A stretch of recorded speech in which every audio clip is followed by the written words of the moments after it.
ఓం సాయిరామ్. సమర్థ సద్గురు సాయినాథ్ మహారాజుకి జై. సాయి భక్తులందరికీ నమస్కారం అండి. మన బాబాగారి దయ వల్ల మనందరం బాగుండాలి, సంతోషంగా ఉండాలి అని చెప్పి మనస్ఫూర్తిగా కోరుకుంటూ ఈరోజు వీడియో స్టార్ట్ చేస్తున్నాను ఫ్రెండ్స్. ఇక ఈరోజు వీడియోలో మనం చూడబోయేది ఏంటి అంటే, బిడ్డ ఇంకా ఎక్కడెక్కడో వెతుకుతున్నావేంటమ్మా? నీ కష్టాలకు పరిష్కారం దొరుకుతుందని ఆశతో ఈ లోకమంతా కూడా దిక్కులు చూడడం ఆపు. ఇక నీ పిలుపు విని నీ వేదన చూడలేక నీ గుమ్మం వద్దే, సాక్షాత్తు నీ ఇంటి గుమ్మం వద్దకే వచ్చి నిలబడ్డాను. ఒక్కసారి నీ మనసు అనే తలుపు తీసి నన్ను ఆహ్వానించు తల్లి. నీ చింతలు, నీ భయాలు అన్నీ కూడా ఒక్క క్షణం పక్కన పెట్టేసి ఈ బాబా చెప్పేది విను బిడ్డ. నీవు పడుతున్న ఈ సంఘర్షణ, నీ హృదయం లోపల రగులుతున్న ఆ అశాంతి నాకు తెలియనివి కావు. నీవు ఏకాంతంలో బాధపడుతున్న ప్రతి కన్నీటి చుక్క నా హృదయాన్ని తాకిందమ్మా. నీ భారమంతా నాపై వేసేయి. నీ జీవితంలో ఇప్పుడు ఎదురవుతున్నటువంటి ఈ అడ్డంకులు, ఈ పరీక్షలు అన్నీ నీ మంచికే అని గుర్తుంచుకో. నీ కోసం ఈ బాబా ఏది చెప్పినా, ఏది చేసినా నీ మంచికే అని నీకు తెలుసు కదా. కాబట్టి ఈరోజు ఈ నా మాటలు నీకు ధైర్యాన్ని, నీ జీవితాన్ని ఒక కొత్త దారిని చూపిస్తాయి. శ్రద్ధగా భక్తితో ఆలకించు బిడ్డ అని చెప్పి బాబాగారు అయితే మన కోసం ఒక మంచి సందేశాన్ని తీసుకొచ్చేసారండి. ఆ సందేశం ఏంటి? ఆ సందేశం రూపంలో బాబాగారు మనతో ఏం చెప్పబోతున్నారో వినే ముందుగా మన ఛానలే ఫస్ట్ టైం చూస్తున్నట్లయితే ప్లీజ్ సబ్స్క్రైబ్ చేసుకోండి ఫ్రెండ్స్. వీడియో నచ్చితే కనుక లైక్ చేసి సపోర్ట్ చేయండి. ఇక వీడియోలోకి వెళ్ళబోయే ముందుగా ఒక్కసారి, ఎక్కడెక్కడో మీరు జ్యోతిష్యం చెప్పించుకొని తృప్తి చెందకుండా, మనశ్శాంతి అనేది లేకుండా, మీ సమస్య అనేది, ప్రాబ్లంకి ఆ సొల్యూషన్ అనేది దొరక్క మీరు అసంతృప్తిగా బాధపడుతూ ఉన్నట్లయితే ఒక్కసారి మనకు బాగా తెలిసినటువంటి గురువుగారు శ్రీ షిరిడి సాయిబాబా ఆశీస్సులతో జ్యోతిష్యం చెప్తున్నారు గురూజీ సుబ్రహ్మణ్యం రాజు గారు. Contact number 9908224144. ఈ గురువుగారు నెంబర్ 1 వశీకరణ స్పెషలిస్ట్. మీ యొక్క ప్రతి సమస్యకి కూడా పరిష్కారం అనేది చూపిస్తారు. అన్ని విషయాలను కూడా ఫోన్లో స్వయంగా గురువుగారే మాట్లాడతారు. ప్రేమ, పెళ్లి, భార్యాభర్తల మధ్య సమస్యలు, స్త్రీ మరియు పురుషుల వశీకరణం చేయబడును. చెడు గృహ ప్రయోగాలకు నివారణ చేయబడును. మీ యొక్క ఎటువంటి సమస్యనైనా సరే ఫోన్లోనే 24 గంటల్లో పరిష్కారం అనేది చూపిస్తారు. కాబట్టి నమ్మకంతో గురువుగారిని కాంటాక్ట్ అవ్వండి. మీరు ఎక్కడెక్కడో జ్యోతిష్యం చెప్పించుకొని అసంతృప్తి చెంది ఉంటే ఈ గురువుగారి దగ్గర ఒక్కసారి ఫోన్ చేసి మీ సమస్యకు పరిష్కారం అనేది తెలుసుకున్న తర్వాత మీ మనసు ప్రశాంతంగా ఉంటుంది. కాబట్టి నమ్మకంతో కాల్ చేయండి గురువుగారికి. సుబ్రహ్మణ్యం రాజు గారు, నెంబర్ 1 వశీకరణ స్పెషలిస్ట్. Contact number 9908224144. ఇక వీడియోలోకి వచ్చేస్తే, బిడ్డ ఒక్కసారి నా వంక చూడు. నీ కళ్ళల్లో కనిపిస్తున్న ఆ వేదన, నీ గుండెల్లో రగులుతున్న అశాంతి నాకు తెలియనివి కావు. నీవు రాత్రిపూట ఒంటరిగా విలపిస్తూ నాకు ఎవరూ లేరు, నా కష్టాలు ఎవరికి చెప్పుకోవాలి అని అనుకున్న ప్రతి క్షణం నేను నీ పక్కనే ఉన్నాను. నీ కన్నీళ్లు తుడుస్తున్నాను. నీవు పీల్చే శ్వాసలో, నీవు నడిచే ప్రతి అడుగులో కూడా, నీవు మాట్లాడే ప్రతి మాటలో, నిట్టూర్పులో నా ఉనికి ఉందని నువ్వు మరువకు తల్లి. నీకు కేవలం షిరిడీలో ఉన్న నేను విగ్రహాన్ని కాను, నీ గుండె చప్పుడులో కొలువై ఉన్న ప్రాణాన్ని. నీవు ఈ ప్రపంచంలో ఏ మూల ఉన్నా, ఏ ఆపదలో ఉన్నా నీ ఆర్తనాదం నాకు వినిపిస్తుంది. నీవు పడే ప్రతి కన్నీటి చుక్క నా హృదయాన్ని తాకుతుంది. నీ కష్టం నా కష్టంగా భావిస్తాను. అందుకే ఇప్పుడు నీ ముందుకొచ్చాను. నీ సమస్యలన్నింటినీ కూడా నా పాదాల చెంత వదిలేసి ప్రశాంతంగా నా మాటలు ఆలకించు. నీవు నా బిడ్డవు. నిన్ను అనాథగా వదిలేయడం నాకు సాధ్యమా తల్లి? నాపై భారం వేసి నిశ్చింతగా ఉండు. నీ జీవితాన్ని నేను నడిపిస్తాను. ఈ లోకంలో మనుషులు నిన్ను విమర్శించవచ్చు, కానీ నీ ఆత్మీయులే నిన్ను అర్థం చేసుకోక నిన్ను ఒంటరిని చేయొచ్చు. నీవు నమ్మిన వారే నిన్ను వెనుపోటు పడవచ్చు, కానీ గుర్తుంచుకో బిడ్డ, ఈ ప్రపంచమంతా ఒక మాయాజాలం. ఇక్కడ ఏదీ శాశ్వతం కాదు. బంధాలు, అనుబంధాలు అన్నీ కూడా తాత్కాలికమే. నీవు నమ్మిన వారు నిన్ను మోసం చేసినప్పుడు, నీవు ప్రేమించిన వారు నిన్ను కాదన్నప్పుడు నీకు కలిగే ఆ నిరాశ, ఆ వేదనే నిన్ను నా వైపు మళ్ళిస్తుంది. ఆ బాధ కూడా నీ మంచికే అని తెలుసుకో. ఎందుకంటే ఆ కష్టాలే నిన్ను అసలైన సత్యం వైపు, నా వైపు నడిపిస్తాయి. నీవు అందరినీ నమ్మావు, అందరి కోసం కష్టపడ్డావు, కానీ ఒక్కసారి నన్ను నమ్మి చూడు. నీ చెయ్యి పట్టుకొని నీ దుఃఖ సముద్రాన్ని అలవోకగా దాటించే బాధ్యత నాది. నేను నీకిచ్చే అభయం ఎప్పటికీ మారదమ్మా. నా భక్తుల మీద ఉండే వాత్సల్యం శాశ్వతమైనది బిడ్డ. నీ ఇంటి గుమ్మం వద్దే నేను నిలబడి ఉన్నాను. ఎప్పటికప్పుడు తలుపు తీస్తావా తల్లి? ఎప్పుడు ఎదురు చూస్తూ ఉంటానమ్మా. తలుపు తీయటం అంటే కేవలం ఒక చెక్క తలుపు తీయటం కాదు. నీ మనసులోని అహంకారాన్ని, భయాన్ని, సంశయాన్ని వీడి నన్ను పరిపూర్ణంగా నమ్మటమే. నీవు నన్ను లోపలికి ఆహ్వానిస్తే నీ ఇంట్లోకి దరిద్రాన్ని, అశాంతిని పారద్రోలి నీ ఇంట ఐశ్వర్యాలను, సుఖశాంతులను నింపుతాను. నీవు నాపై ఉంచే విశ్వాసం ఎంత గొప్పదైతే నీకు నేనిచ్చే ప్రతిఫలం అంతకంటే 1000 రెట్లు ఎక్కువగా ఉంటుంది. నీవు పిలవకుండానే నీ ఇంటికి వచ్చానంటే ఆ మోగ వేదన నన్ను కదిలించేలా అర్థం చేసుకున్నాను తల్లి. ఇకపై నీ కష్టాలన్నీ నావి, నీ బాధ్యతలన్నీ నావి. నీవు పడే ప్రతి కష్టం నా బాధ్యత. నీవు కేవలం సాయినామాన్ని స్మరించు, నీ ధర్మాన్ని నిష్కల్మషంగా నిర్వర్తించు. మిగతాదంతా నేను చూసుకుంటాను. చాలామంది నన్ను అడుగుతూ ఉంటారు, బాబా మేము ఎప్పుడూ మంచి పనులే చేస్తాము, ఎవరికి అన్యాయం చేయము, మరి మాకే ఎందుకు ఇన్ని కష్టాలు వస్తున్నాయి అని. బిడ్డ, చేలో ఉన్నటువంటి కలుపు మొక్కను పీకేస్తే కదా పంట బాగుండేది. బంగారం అగ్నిలో కాలితేనే కదా ఆభరణంగా మారేది. నీ జీవితంలో వచ్చే కష్టాలు కూడా అలాంటివే. నీలోని చెడు గుణాలను, నీ పూర్వజన్మ కర్మలను కడిగేసి నిన్ను నిర్మలమైనటువంటి బంగారంలా నా పరీక్షలు నిన్ను బిడ్డలా మార్చడానికి నేను చేస్తున్నాను. నేను నీకు కష్టాలను ఇచ్చానంటే వాటిని తట్టుకునే శక్తిని కూడా ప్రసాదిస్తాను. కష్టాల్లో ఉన్నప్పుడే మనిషి దేవుణ్ణి తలుచుకుంటాడు. ఆ స్మరణే నిన్ను మోక్షానికి దారి తీస్తుంది. కాబట్టి ప్రతి పరిస్థితిని కూడా, ప్రతి కష్టాన్ని నా ప్రసాదంగా స్వీకరించు. నాపై నమ్మకం ఉంచు. నీకు మంచే జరుగుతుంది. నీ ఆర్థిక ఇబ్బందులు, నీ ఉద్యోగ సమస్యలు, నీ వ్యాపారంలో నష్టాలు, అప్పుల బాధ ఇవన్నీ చూసి దిగులు చెందకు, అధైర్యపడకు. నీకు ఏది ఎప్పుడు ఇవ్వాలో, ఎంత ఇవ్వాలో నాకు బాగా తెలుసు. ఒక్కొక్కసారి నీవు అడిగింది నేను ఇవ్వకపోవచ్చు. ఎందుకంటే అది నీకు ఈ సమయంలో హాని చేస్తుందని నాకు తెలుసు. నేను నీకు మేలు చేసేవాణ్ణే. నీకు అవసరమైన దానినే ఇస్తాను. ఓర్పు వహించు. నాపై నమ్మకంతో సబూరీగా ఉండు. సరైన సమయం వచ్చినప్పుడు నీవు ఊహించని దానికంటే అద్భుతమైనటువంటి సంపదను, విజయాన్ని నీ జీవితంలో ప్రసాదిస్తాను. నీవు కష్టపడి సంపాదించే ప్రతి క్షణం నా ఆశీస్సులు ఉంటాయని మరొక బిడ్డ. నేను నిన్ను ఆకలితో అలమటించనివ్వను బిడ్డ. నీ ఆరోగ్యం గురించి చింతించకు తల్లి. అనారోగ్యం వచ్చిందని అధైర్యపడకు. రోగం అనేది దేహానికే కానీ ఆత్మకు కాదు కదా. నీ దేహం నా గుడి. నా విభూతిని నమ్మకంతో నువ్వు ధరించి చూడు. నీ రోగాలన్నీ కూడా పటాపంచలు చేసేస్తాను. నేను వైద్యుణ్ణి, ప్రాణదాతను. నా దయ ఉంటే ఏ రోగమైనా నయమవుతుంది. నీ దేహమే ఒక దేవాలయం. అందులో నేను ఆత్మరూపంలో కొలువై ఉన్నానమ్మా. నీవు పడే శారీరక శ్రమను, నొప్పిని నేను చూస్తున్నాను. నీ నొప్పులను, నీ అనారోగ్యాన్ని నా పాదాల దగ్గర వదిలేసి నిన్ను సంపూర్ణంగా ఆరోగ్యవంతుడిగా మార్చే బాధ్యత నాది. భయపడకు, నేను నీ వెంటే ఉన్నాను. నా అభయహస్తం నీపైనే ఉంది. సంపూర్ణ విశ్వాసంతో నా విభూతిని స్వీకరించు బిడ్డ. అద్భుతాన్ని చూడు.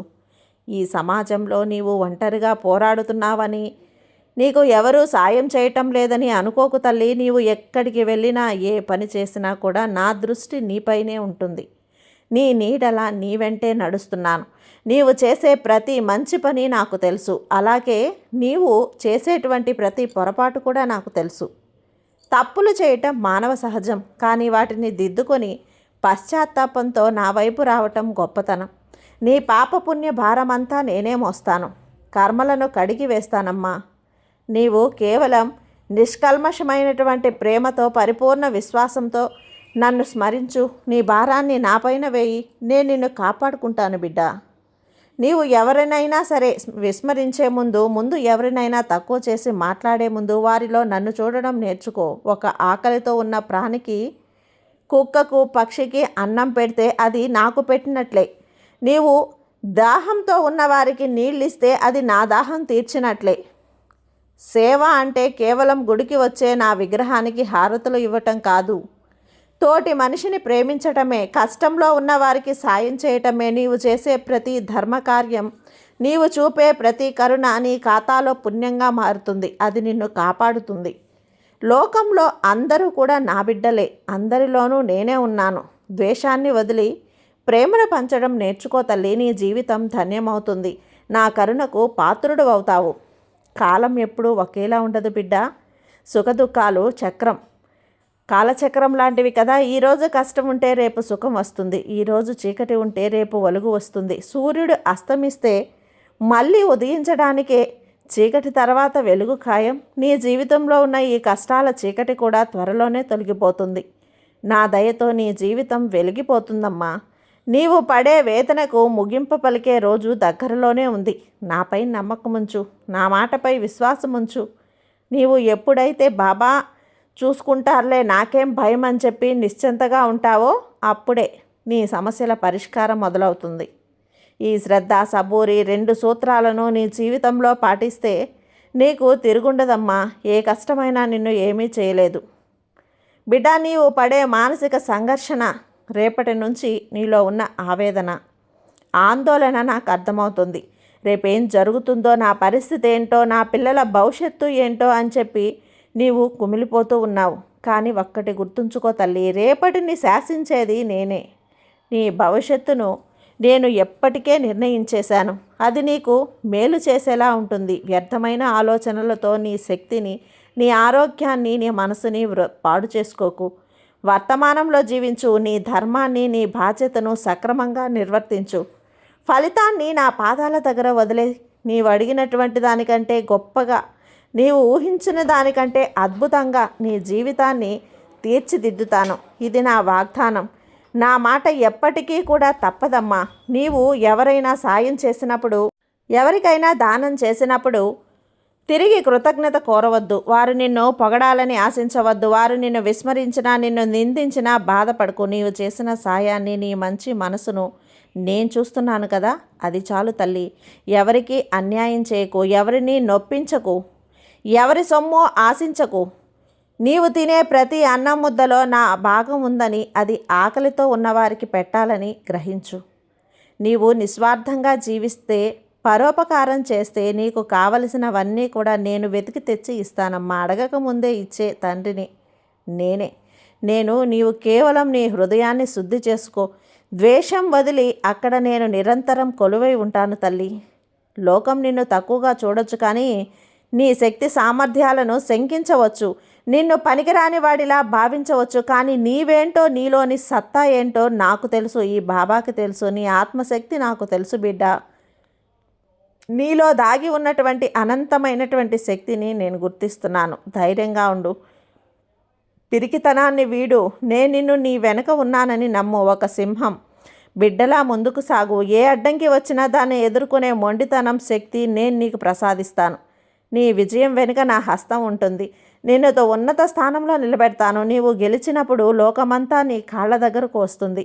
అప్పుడు కూడా అహంకారం చెద్దకుండా అంతా నా దయ అని భావించు. వినయంతో ఉండు బిడ్డ. నీవు షిరిడీ రావాలని, నా సమాధిని దర్శించుకోవాలని అనుకుంటున్నావేమో, కానీ నీవు ఉన్న చోటే నేనున్నాను. నా సమాధి నీ హృదయమే. నీవు మనస్ఫూర్తిగా కళ్ళు మూసుకొని ప్రేమతో తలుచుకొని సాయి అని పిలిస్తే చాలు, నీ ఎదురుగానే నేనుంటాను, సాక్షాత్కరిస్తాను. నా విగ్రహం చుట్టూ జరగడం కంటే కూడా, నాకు పూజలు చేయటం కంటే కూడా నా బోధనలను పాటించడం నాకు ఇష్టం.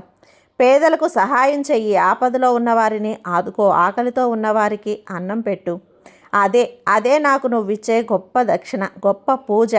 నీవు ఎక్కడుంటే అక్కడే షిరిడీ ఉంటుందమ్మా. నీ హృదయమే నా ద్వారకామాయి. నన్ను నీలో వెతుక్కో, బయట ఎక్కడో కాదు తల్లి. నీవు చేసేటువంటి ప్రార్థనలు, నీవు చదివే పారాయణాలు నిష్ఫలశం కావు తల్లి. అవి నా వరకు కూడా చేరుతున్నాయి. ప్రతి మాట నా చెవిన పడుతుంది. నీ ఆర్తి నాకు తెలుసు. ఒక్కొక్కసారి సమాధానం రావటానికి, నీ కోరిక తీరడానికి సమయం పట్టొచ్చు, కానీ అది రావటం మాత్రం ఖాయం. నాపై ఉన్న భక్తిని, విశ్వాసాన్ని ఎప్పుడూ కూడా కోల్పోకు. కష్టాలు వచ్చాయని నన్ను నిందించకు. ఎంతటి తుఫాను వచ్చినా సరే నీ విశ్వాసం అనే దీపం ఆరిపోకూడదు. ఆ దీపమే నీకు దారి చూపిస్తుంది. నీవు చీకటిలో నడుస్తున్నప్పుడు నేను నీ చేతిలో టార్చ్ లైట్లా మారి నీకు దారి చూపిస్తాను. నీవు 1 అడుగు నా వైపు వేస్తే నేను 10 అడుగులు నీ వైపు వేస్తాను.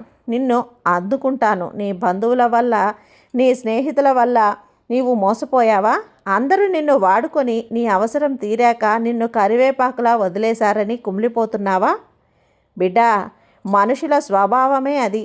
స్వార్థం లేనిదే ఏ బంధం కూడా ఉండదమ్మా. కానీ కరుణ నిస్వార్థమైనది, షరతులు లేనిది. నేను నీ నుండి ఏదీ ఆశించను, కేవలం కూడా నీ క్షేమాన్ని, భక్తిని తప్ప. నీవు తప్పు చేసినా కూడా నిన్ను తిట్టినా, నిన్ను దండించి మళ్ళీ దారిలోకి తెచ్చుకుంటాను. కానీ నిన్ను ఎప్పటికీ వదులుకోనమ్మా. నా బిడ్డవు నువ్వు, నా ప్రాణానివి నీవు పడే వేదనను నేను నాపై వేసుకుంటాను. నీ కన్నీళ్లు నేను తుడుస్తాను. ఇకనైనా సరే నీ ఏడుపాపి చిరునవ్వుతో నా వైపు చూడు. ప్రతి పనిలో కూడా, ప్రతి క్షణంలో కూడా నీ సాయి అనే నామాన్ని తలుచుకో. నా నామస్మరణ నీ శ్వాస కావాలి తల్లి. నీవు ప్రయాణం చేస్తున్నప్పుడు, భోజనం చేస్తున్నప్పుడు, ఉద్యోగం చేస్తున్నప్పుడు, నిద్రపోతున్నప్పుడు నా నామస్మరణ నీలో ఉండాలి. అది నీకు ఒక రక్షణ కవచంలా నిన్ను కాపాడుతోంది. ఏ ఆపద నిన్ను దరిచేరనీయదు. దుష్టశక్తులు, గాలి, ధూళి, చెడు శక్తి నిన్ను తాకలేవు బిడ్డ. నీ ఇంటి చుట్టూ కూడా నా అభయహస్తం, నా రక్షణ ఉంటుంది. నీ పిల్లల భవిష్యత్తు గురించి, వారి ఆరోగ్యం, చదువు గురించి దిగులు పడకు. వారిని కూడా నా బిడ్డలుగా భావించి నేను కాపాడుకుంటాను. వారికి మంచి భవిష్యత్తుని ఇస్తాను. నీ వంశాన్ని వృద్ధి చేసే బాధ్యత నాది. బిడ్డ, నీ మనసును ఎప్పుడూ కూడా ప్రశాంతంగా ఉంచుకో. చంచలం కానివ్వకు. కోపం వస్తే మౌనంగా ఉండు. ఎవరితోనూ వాదించకు. పురుష పదజాలంతో, ఆ మాటలతో ఎవరిని నొప్పించకు. నీవు ఎవరిని తిట్టినా అది నన్ను తిట్టినట్లే, ఎవరిని అవమానించినా అది నన్ను అవమానించినట్లే. నీవు ఎవరిని గౌరవించినా, ప్రేమించినా అది నన్ను గౌరవించినట్లే, ప్రేమించినట్లే. నీ ప్రవర్తనే నీ సంస్కారం, నీ భక్తికి నిదర్శనం. నీవు ఒక సాయి భక్తునిగా లోకానికి ఆదర్శంగా ఉండాలమ్మా. నీ మాట తీరు, నీ నడవడిక అన్నీ కూడా ధర్మబద్ధంగా ఉండాలి. అప్పుడే నీవు నా అసలైన భక్తుడివి అవుతావు, నా కరుణకు పాత్రుడు అవుతావు. బిడ్డా, నీ మనసును ఎప్పుడూ కూడా ప్రశాంతంగా ఉంచోకో. చంచలం కానివ్వకు. కోపం వస్తే మౌనంగా ఉండు. ఎవరితోనూ వాదించకు. సరేనా బిడ్డ? ఇకనైనా సరే నమ్మకంతో ఉండు, నిశ్చింతగా ఉండు. నీ ముఖంలో చిరునవ్వు చూపించు తల్లి. చూడటమే నాకు ఇష్టం. నీ సంతోషమే నా సంతోషం. ఈ రోజు నుండి, ఈ క్షణం నుండి నీ జీవితంలో అన్ని శుభాలే జరుగుతాయి. ఈ క్షణమే అన్నీ తొలగిపోతాయి. నీవు ఒంటరివి కాదు. ఈ సాయి నీ వెంటే ఉన్నాడు, నీ ముందు ఉన్నాడు. ధైర్యంగా ఉండు, సంతోషంగా ఉండు బిడ్డ. ఈ బాబా ఆశీస్సులు ఎప్పుడూ నీపై ఉంటాయి. ఎప్పుడూ కూడా ఈ సాయి మీద నమ్మకంతో ఉండు తల్లి. నీకంతా మంచే జరుగుతుంది. ఈ సాయి నీకు తోడుండగా నీకు భయం ఎందుకు చెప్పు? సర్వే జన సుఖినో భవంతు. జై సాయిరామ్.